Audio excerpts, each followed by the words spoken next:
So on this episode of Off Topic Talks, my world is chaos.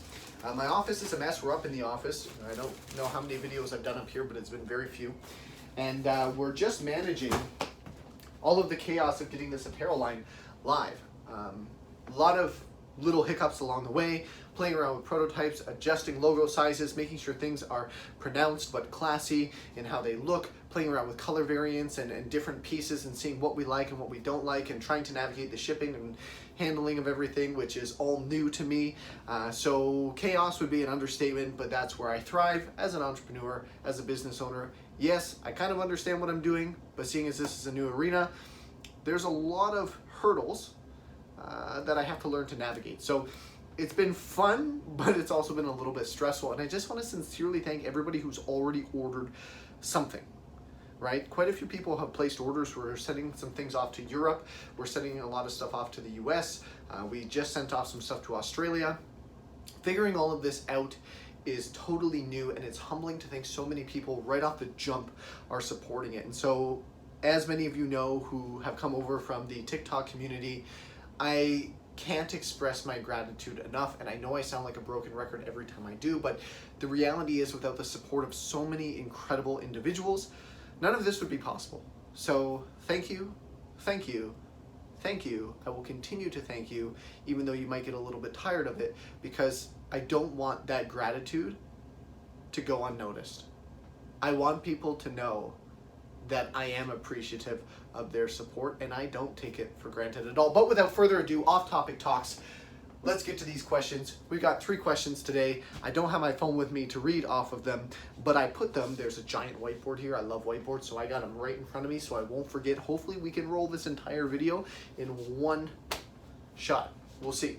So, by the way, actually no, sorry, I get distracted sometimes. First question was, how did I land my first client? So my first client actually wasn't really a professional coach-client relationship. I tried, but looking back, it was like, that wasn't so well managed, if you will. It was basically a friend of mine that I went to university with who wanted me to write them a workout program because they knew I was big into working out. So I did. I put together a workout program based off their goals. I asked them like 2 questions, which looking back, I would never, ever do such little legwork before coaching somebody. But I was 17, 18 years old. I didn't really know anything about professionalism and standard of service quality at that point in my career, if you could call it that. It became one, but I don't think you would call it a career then, because I was just kind of flying off the seat of my pants. But that's, humble beginnings are how a lot of successful entrepreneurs start. So if you're at that stage in your particular journey, I started in the same spot. So I literally wrote him a program and did 3 personal training sessions with him to teach him each one of those particular days.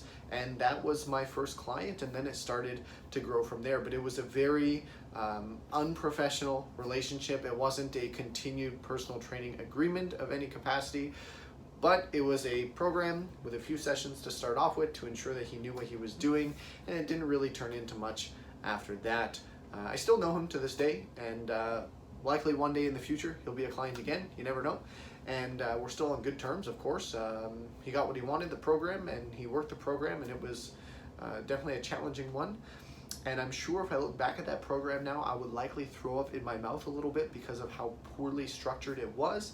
But at that point, with the knowledge I had, it was one of the best things I could put together. But that's how you know you're evolving as a professional, when you can look back and throw up in your mouth a little bit and go, oh my goodness, I can't believe once upon a time I thought that was good. That means you're learning. That means you're growing. And as human beings, we learn through time and experience. And if you're not looking back on things you used to do and questioning why you ever thought that was a good idea, or why you thought you were so good when you weren't, you likely aren't prioritizing self-development or the accumulation of skills and knowledge to the degree that you could be. Question number 2. This comes from actually a good friend of mine, David. What do I mean when I always reference admin work? So actually, check out this sweet fanny pack. I like fanny packs. I decided to do a trial run of the fanny pack. It looks pretty sick, actually. I'm impressed. I think I might start bringing back the fanny pack again. I used to wear a fanny pack. Apparently they're cool again. I'm not really with it, but apparently they're cool again. So We might have to roll out the fanny packs. But what do I mean when I'm talking about admin work?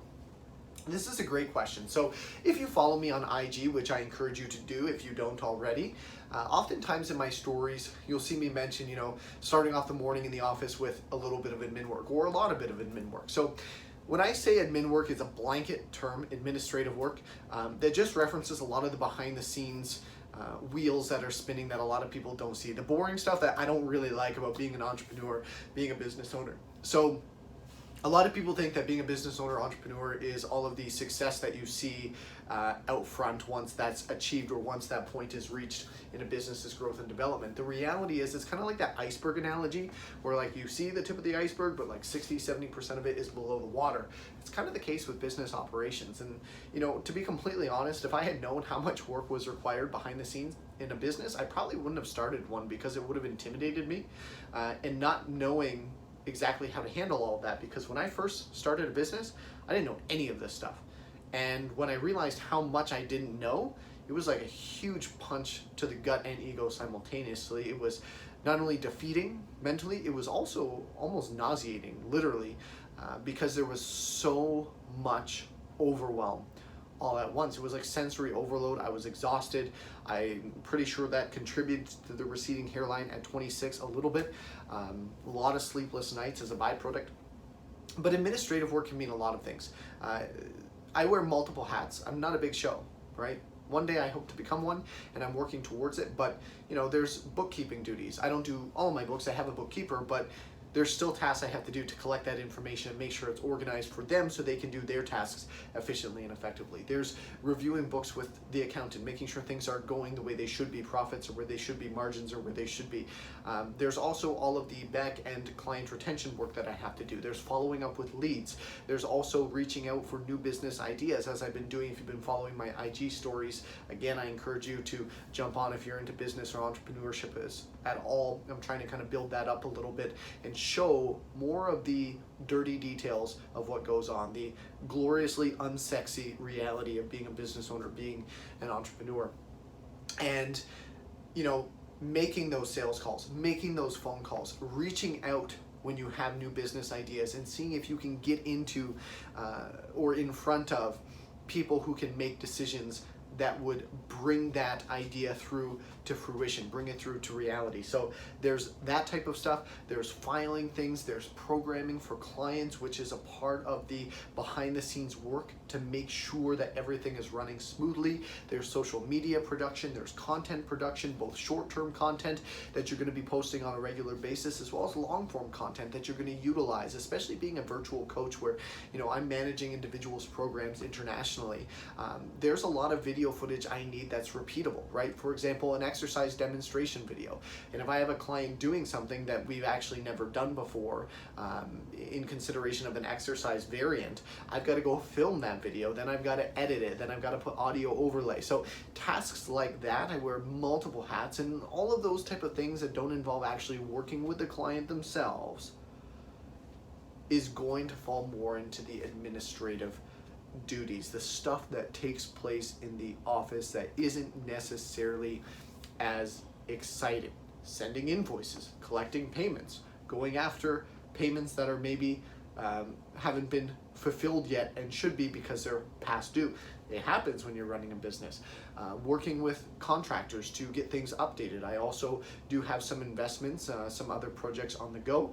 I'm often dealing with those. I sit on some boards, so there's meetings for that type of stuff. So as you can see, there's quite a few tasks that fall under that umbrella of administrative tasks or duties. And I realize that not everything falls under that umbrella in a traditional sense of the definition, but in my role, it's a way of delineating between what takes place in the office behind the scenes, more paperwork oriented, checking boxes and making sure tasks are completed, as opposed to what might happen on the gym floor in consideration of a coaching client relationship. So a lot of those tasks are actually growing in demand as the business itself grows, which is interesting, and sometimes it can be quite exciting. I used to think it was very boring, but as it is a necessity to business growth, certain aspects of it are becoming much more fun for me to be fully engaged with. Some of it I'm not interested in almost at all, so I try and delegate that whenever I'm able to do so. Now the third question, great question. What is the number one quality I look for when hiring an individual? This is a great question because I think the answer might catch a few people off guard here. What matters most to me, personally, is how much an individual cares. This is key. There's a quote that I always reference when this topic is brought up. People don't care how much you know until they know how much you care. And I've kept that with me since the day I read it, probably the better part of a decade ago, right when I was first starting my career, right when I first started writing what now I look at as crappy programs when I first got into the training industry. You might have all the information available. You might be one of the most knowledgeable individuals.